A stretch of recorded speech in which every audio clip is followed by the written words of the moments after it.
Oke, assalamualaikum warahmatullahi wabarakatuh.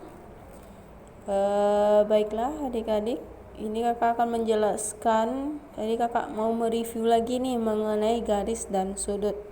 Sebelumnya kita udah belajar itu apa itu garis, apa itu sudut, ya kan? Dan apa itu bidang. Oke, yang di sini kakak sudah menulis beberapa kesimpulan mengenai materi garis dan sudut.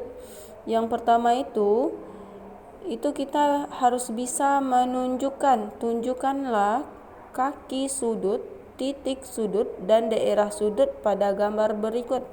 Jadi dari gambar ini ada sebuah sudutnya itu sudut ABC. Di mana di sudut ABC ini yang dinamakan titik sudut itu adalah yang B ini yang ditunjuk, ya, itu titik sudut. Jadi B itu adalah, maaf di sini kakak bikinnya O ya. Ini B. Ini adalah titik sudutnya. Jadi yang kakinya itu adalah AB dan BC. Kemudian mana itu daerah sudutnya? Itu adalah daerah sudutnya yang kakak kasih panah ini. Itu daerah sudut. Kemudian yang kedua itu kita belajar satuan sudut. Satuan sudut secara umum itu satuannya adalah derajat. Tapi ada satuan lainnya. Yang mana satu derajat itu satu putaran penuh itu nilainya 360 derajat. Di mana 1 derajat itu sama dengan 60 menit. Derajat itu adalah 0 yang di atas itu ya. 0 kecil yang di atas angka. Kemudian kalau menit itu biasanya dilambangkan dengan garis kutip 1. Ya, misalkan 60 menit. Tuh garis kutip satunya ada 1 buah. Kemudian 1 menit itu sama dengan 60 detik. Ya, detik itu biasanya kutip 2. Itu. Jadi bisa kita simpulkan satu putaran penuh itu nilainya 360 derajat. Di mana 1 derajat itu sama dengan 1/360 putaran penuh. Ya. Di mana 1 derajat sama dengan 60 menit. Ya. Di mana 1 menit itu sama dengan 60 detik. Makanya 1 derajat itu nilainya sama dengan 60 dikali 60 detik. Ya. Makanya 1 derajat itu sama dengan 3600 detik. Ini contoh soalnya. Misalkan contoh soalnya, tentukanlah kesamaan besar sudut berikut. Misalkan 3 derajat. Di bawah ini yang A ini 3 derajat sama dengan titik-titik menit sama dengan titik-titik detik. Kita tahu tadi kalau kita mau ubah derajat ke menit itu kita kali 60. 3 dikali 60 itu hasilnya 180. Kemudian 180 menit ini kalau kita mau ubah lagi ke detik itu dikali lagi 60. Jadi 180 dikali 60 hasilnya 10.800 detik. Jadi 3 derajat sama dengan 180 menit sama dengan 10.800 detik. Ya. Kemudian contoh kedua. Nah, misalkan ini lagi dari detik ke menit dan ke derajat. Ya, 7.200 sama dengan titik-titik detik sama dengan titik-titik 7.200 detik sama dengan titik-titik menit, titik-titik derajat. Kalau kita mau detik ke menit berarti kita bagi 60 ya kan. 7.200 bagi 60 hasilnya 120 menit. Dari menit ke derajat itu juga dibagi 60. Jadi 120 dibagi 60 hasilnya 2 derajat. Jadi 7.200 detik itu sama dengan 120 menit sama dengan 2 derajat. Kemudian kita juga harus bisa melakukan penjumlahan dan pengurangan sudut. Itu apa maksudnya? Jika contoh soalnya gini, tentukanlah hasil operasi berikut. 12 derajat, 25 menit ditambah sama 13 derajat 11 menit. Ya, jadi kita jumlahkan ke bawah kayak kita menjumlahkan bilangan ke bawah biasa, 25 tambah 11. Jadi kalau cara menjumlahkannya itu menit sama menit kita jumlahkan, derajat sama derajat. Begitu juga dengan pengurangan. Misalkan 11 menit dikurangkan dengan 10 menit, 35 derajat dikurang sama 21 derajat gitu. Kemudian nanti kita harus bisa menggambar dan memberi nama sudut. Yang kelima, mengukur sudut menggunakan busur derajat. Jadi ini nanti kalau kita berjumpa, kita belajar ini langsung. Yang keenam tuh melukis sudut. Jadi kita harus bisa melukis sudut. Dan membagi sudut menjadi 2 sama besar.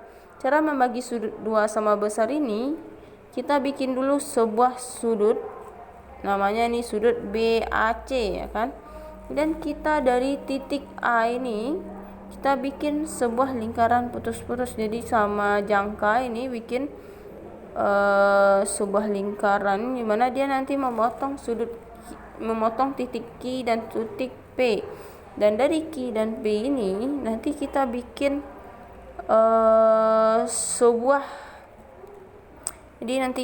kita bikin sebuah lingkaran di mana lingkaran itu pusatnya di P dan satu lagi di Q. Nanti hasil pertemuan dua buah lingkaran itu, persekutuan dua buah lingkaran itu akan membentuk titik S. Jadi S ini akan dihubungkan dengan titik A, itu akan membagi sudut BAC menjadi 2. Ini kita juga udah belajar kemarin jenis-jenis sudut.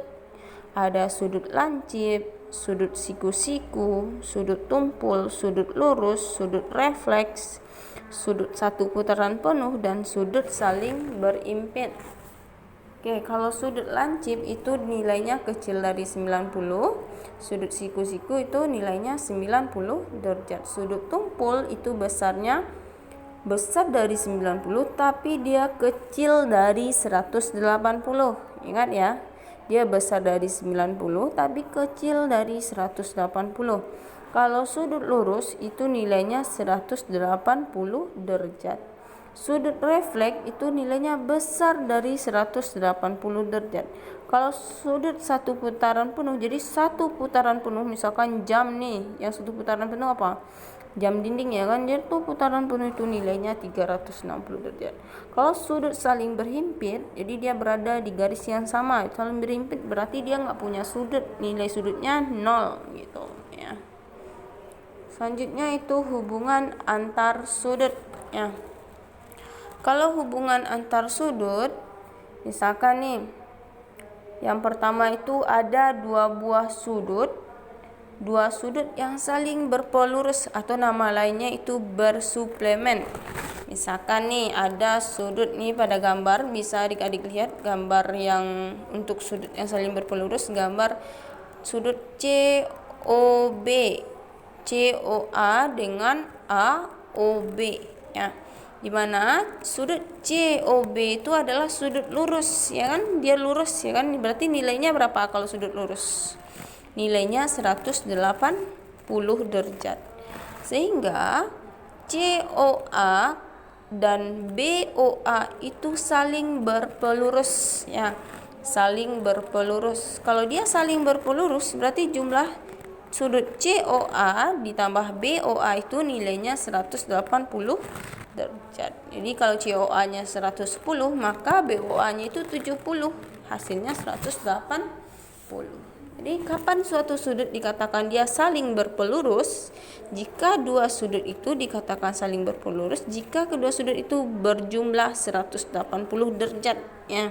Artinya kalau sudut COA pelurusnya BOA, kalau sudut BOA pelurusnya COA, kayak gitu. Contoh soalnya nih, nomor 1 contohnya ada sebuah sudut ya kan, sebuah sudut yang berada di sudut pelurus, yang satunya 135, yang satu lagi dilambangkan dengan alfa ya. Jadi tentukan besar sudut alfa pada gambar berikut. Jadi gimana cara menentukan sudut alfanya? Itu 100, kita tahu tadi ya kan, kalau dia saling berpelurus jumlahnya 180 derajat. Berarti 135 ditambah alfa sama dengan 180 derajat. Sehingga alfa itu bisa kita hitung dari 180 dikurang 135. Maka alfanya adalah 45 ya. Nomor 2, tentukanlah nilai X pada gambar berikut. Misalkan ada gambar sudut AOB itu berarti saling berpelurus dengan COB. Kalau dia saling berpelurus jumlahnya berapa? 180 derajat. Sehingga 2X ditambah 3X itu nilainya 180 derajat. 2 ditambah 3 hasilnya 5X. Berarti 5X sama dengan 180 derajat. Sehingga X-nya sama dengan 180 dibagi 5. 180 bagi 5 itu hasilnya 36 ya. Kemudian jika X-nya nih udah kita tentukan, misalkan lagi ditanyanya tentukanlah nilai sudut AOB katanya di sini. Ini katanya AOB. Berarti AOB nilainya berapa? 2X ya kan, kita udah tahu nih nilai X-nya 36. Berarti 2 dikali 36. 2 kali 36 72 derajat kayak gitu ya.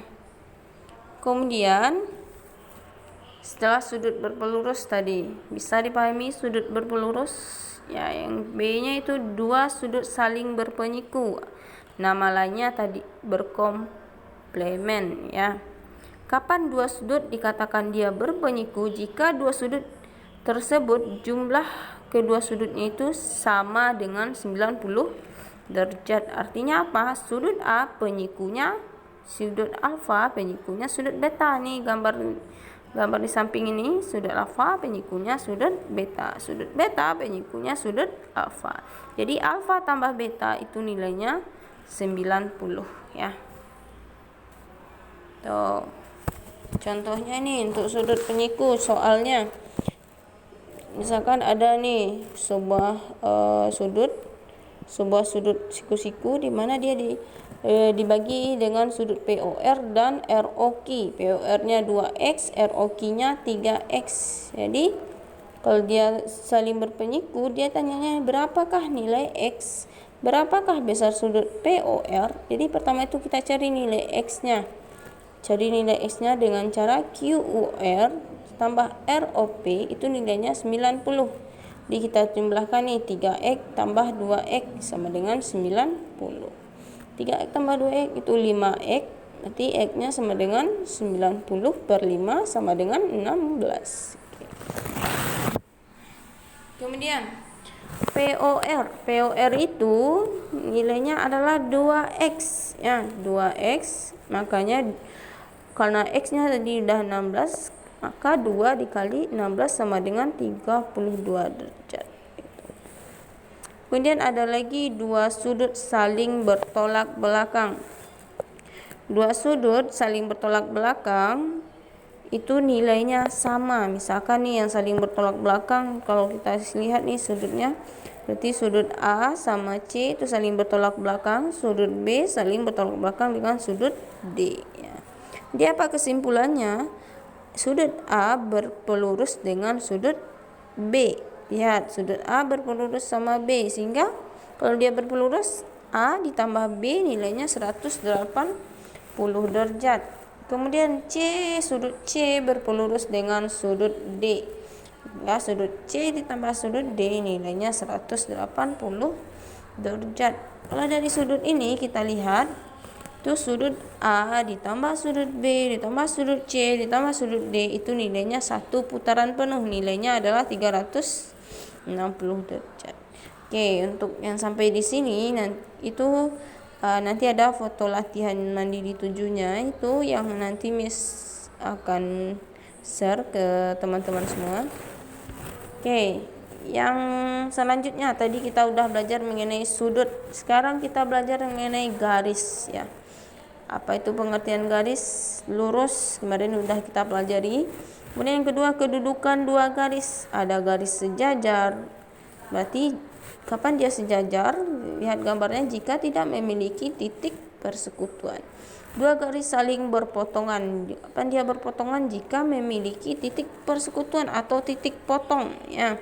Dua garis berimpit jika dia memiliki lebih dari satu persekutuan. Kemudian dua garis bersilangan. Kalau dua garis bersilangan ini dia tidak sejajar dan tidak berpotongan. Contohnya sudut AB dengan sudut FG, atau lagi sudut EF dengan BC misalkan, atau EF dengan AD. Nah, terus sifat-sifat garis sejajar. Yang pertama itu sifatnya jika sebuah garis memotong salah satu dua garis sejajar, maka garis tersebut juga memotong garis kedua. Misalkan nih ada garis sejajar AB kan, dipotong B-nya dipotong oleh L, maka A juga dipotong oleh L, kayak gitu. Jika sebuah garis sejajar dengan dua buah garis, maka kedua garis itu sejajar satu sama lain. Jika ada G ya kan, dia sejajar dengan L dan H, maka L dan H itu garis sejajar. Garis vertikal dan garis horizontal. Vertikal itu dia mendatar ya. Contohnya itu permukaan air itu vertikal ya. Kalau garis horizontal contohnya tali yang kita sebuah tali yang dikasih beban, itu dia dalam membentuk garis horizontal. Dan hubungan antara sudut dengan garis sejajar itu nanti bisa kita pelajari dari modul halaman 30 ya. Coba dibaca tuh modul halaman 30-nya ya. Oke, mungkin kira-kira sekian. Terima kasih. Assalamualaikum warahmatullahi wabarakatuh.